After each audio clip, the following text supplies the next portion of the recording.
Ipapakita ko sa inyo ang aking araw at mga karaniwang kinakain ko sa almusal, tanghalian, hapunan at merienda. Ako ay may diabetes, kaya ang mga pagpipilian ko pagdating sa pagkain at halos lahat ng ginagawa ko ay pinag-iisipan ko ng mabuti. Isang bagay lang ang nasa isip ko, gusto kong mapanatili ang aking blood sugar sa tamang range. Mas mainam kung nasa pagitan ng 80 at 100 at 80 milligrams kada deciliter. Paalala lang, hindi ito medical na payo. Ang gumagana para sa akin ay maaring hindi gumana para sa iyo. Dapat palagi mong ikonsulta ang iyong pagkain at gamot sa isang healthcare professional. Simulan natin sa aking morning routine. Palagi akong nagsisimula ng araw ko sa isang malaking baso ng tubig.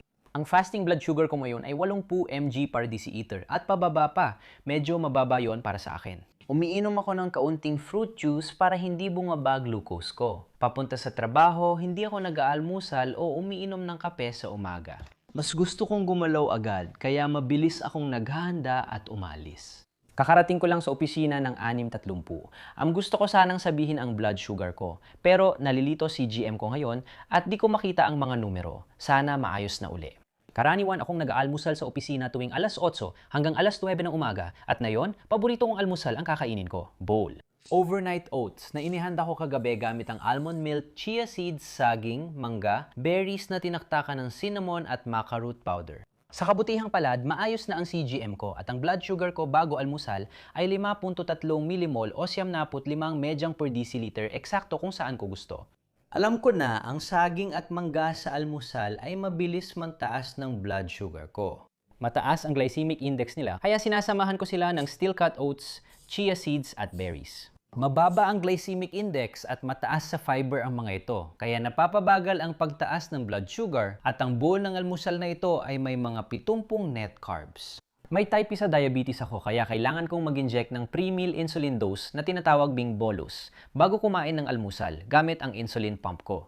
Ang insulin to carb ratio ko ngayon ay 18 kaya hinahati ko ang 70 carbs sa 18 na nagre-resulta ng 3.9 units. Iyan ang insulin na sinasabi ko sa pump ko na ibigay. Kahit mabilis ang epekto ng insulin ko, based sa karanasan ko, kailangan ko pa ring magbolus. Mga 20 minuto bago ako kumain ng almusal na ito para maiwasan ang malaking pagtaas ng blood sugar pagkatapos kumain, naghihintay ako ng 20 minuto at saka ko lang pwedeng kainin ang aking almusal. Sa opisina, kadalasan ako nagsusulat ng mga script, nagre-record at nag-e-edit ng video. Madali kong nasisilip ang aking continuous glucose monitor at madalas na nache-check ang blood sugar ko. Isang oras matapos magalmusal, nasa 5.7 millimol o 103 milligrams per deciliter ang blood sugar ko. Maganda ang numerong yon. Yan mismo ang gusto kong mangyari sa oras na ito. At umiinom ako ng isang tasa ng black coffee para manatiling focused sa natitirang bahagi ng umaga. Ngayon, ang kape ay tuso kahit may 5 calories lang ito at 0 carbs. Kapag umiinom ako nito ng maaga sa umaga, maaari nitong pataasin ng husto ang aking blood sugar. Pero kapag iniinom ko ito sa mas huling bahagi ng araw, kadalasan ay hindi nito pinapataas ang aking blood sugar. Kaya iniinom ko ang unang at huling tasa ng kape mga alas 10 ng umaga.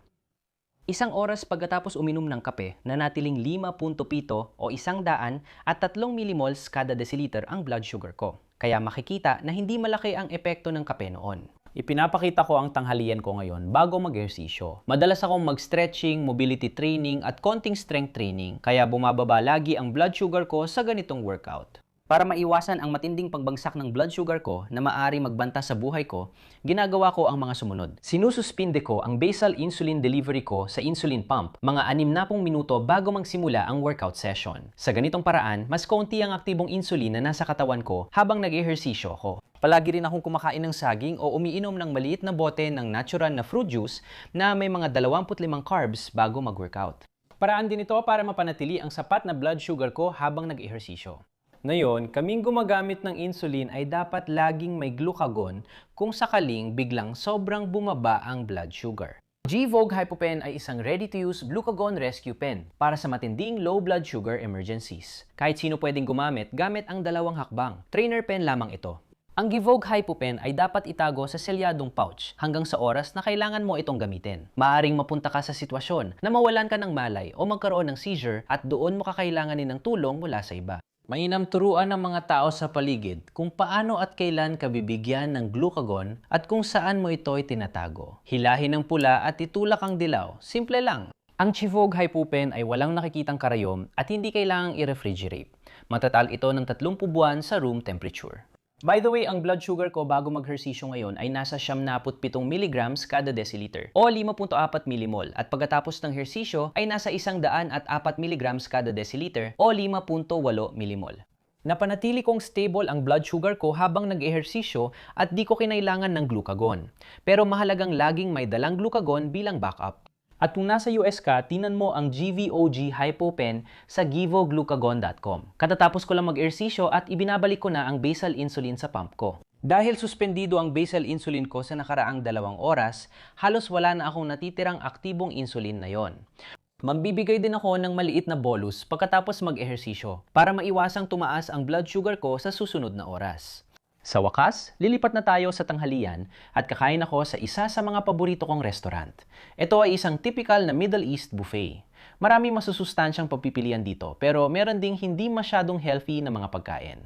Madalas akong kumain ng gulay, madahong gulay, mga legumbre, prutas, mani at paminsan-minsan ng kaunting karne at hummus. Pero bihira kapag nasa labas. Gusto ko talagang buffet dahil may label ang bawat putahe at ikaw ang bahala sa dami ng kukunin mong pagkain. Lagi silang may timbangan kaya pwede mong timbangin ang pagkain at ikaw ang may ganap na kontrol kung kailan eksaktong darating ang pagkain. At dahil dito, mas madali mong mapamahalaan at makontrol ang iyong blood sugar sa karaniwang restaurant. Di ko alam ang laki ng serving at kung gaano katagal darating ang pagkain hanggat di ko pa ito nakikita. Dahil dito, mahirap tukuyin kung gaano karaming insulin at kailan ito ituturok. Ngayon, kakain ako ng manok, cauliflower beans, quinoa na may avocado, chickpea, green leaf salad at ilang piraso ng prutas. Maganda at balanse ang plato ko. Baka iniisip mo, paano ko malalaman ng carbs sa pagkain at gaano karaming insulin ang dapat iturok? Sa totoo lang, di ko rin alam, pero may simple akong paraan na natutunan mula sa kaibigan kong may diabetes. Ang mga semi-healthy na plant-based buffet ay laging tinitimbang ang pagkain at binibigyan ng resibo na lagi kong tinitingnan para malaman ang bigat ng pagkain ko. Sa gramo, ngayong araw, 672 gramo ito at hinahati ko ang gramo sa 10 at yon ang tinatantiya kong net carb count, 67 net carbs. Iyan ay 3.7 units ng insulin na naibigay. Ang tanghalian ko ay puno ng fiber mula sa gulay at mataas sa healthy fats at protinya. Kailangan ng kalamnan ko ng protein na matapos ang workout. Mas mabagal din tumaas ang blood sugar ko pagkatapos ng tanghalian kaysa almusal. Prutas lang ang almusal ko kaya hindi na ako nagprebolus sa tanghalian. Tinuturo ko lang agad ang insulin at kumakain na. At naging epektibo ito dahil di lumampas sa 135 magrang deciliter o 7 tuldok. 5 imol ang blood sugar ko matapos ang tanghalian. Nasa opisina na ulit ako at naghahanda para sa isang diabetes coaching call ngayong hapon. Kasama ang isang kliyente at habang naghihintay, kumakain ako ng aking merienda sa hapon. Pinapapali ko ngayon isang dakot ng almonds at isang dakot ng dried organic apricots lang. Ang blood sugar ko ay nasa 6.7 millimol ngayon, mga 120 mg per deciliter yon. At hindi ako nag-aalala na masyadong tumaas ang blood sugar ko. Pagkatapos ng merindang ito, ang isang dakot ng almonds na mga 50 gramo ay may mga 5 net carbs lang. At ang apricots ay isa sa mga prutas na hindi gaanong nagpapataas ng blood sugar.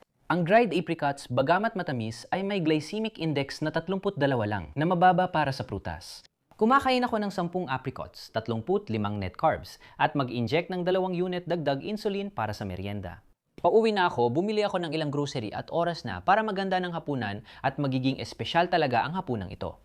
Gumagawa ako ng bersyon ng Icarian Longevities 2 na inspired ng tradisyonal na pagkain ng Icaria. Blue Zone, nakilala bilang isa sa mga lugar na may pinakamahabang inaasahang buhay sa buong mundo. Sakto rin na ang pagkain ito ay hindi masyadong nagpapataas ng blood sugar at madaling gawin gamit ang extra virgin olive oil. Sa kawali, igisa ang isang malaking sibuyas kasama ang leek o fennel, 4 na pirasong bawang hanggang sa lumambot ang mga ito. Pagkatapos, nagdadagdag ako ng giniling na cumin at mabilis itong iniinit. Nilalagay ko ang isang tasa ng brown rice at 2 tasa ng pre-cooked beans. Hinahalo ko lahat ng sangkap. Nilalagay ang malaking hinog na kamatis, 2 kutsara tomato paste, 2 dahon ng laurel, at sapat na tubig para matakpan ng 1 pulgada. Pakuluan, hinaan ang apoy at hintaing maluto ang bigas at beans. Bago patayin ang apoy, nilalagay ko ang tinadad na dill, asin, at dagdag na extra virgin olive oil para maging mas creamy. Ang blood sugar ko bago magapunan ay nasa 6.4 o 100 at 16 mg kada deciliter. Ang isang mangkok ng longevity stew ay may 70 hanggang 80 net carbs, kaya mabubolos ako ng mga 4 na unit bago kumain. Kumakain ako nito dahil puno ito ng fiber, kaya minimal lang dapat pagtaas ng blood glucose ko. Ang sarap. Makikita mo na ang blood sugar ko isang oras matapos kainin ito ay 5.3 o 76 na miligram kada desilitro. Kaya talagang epektibo ang pagkain ito.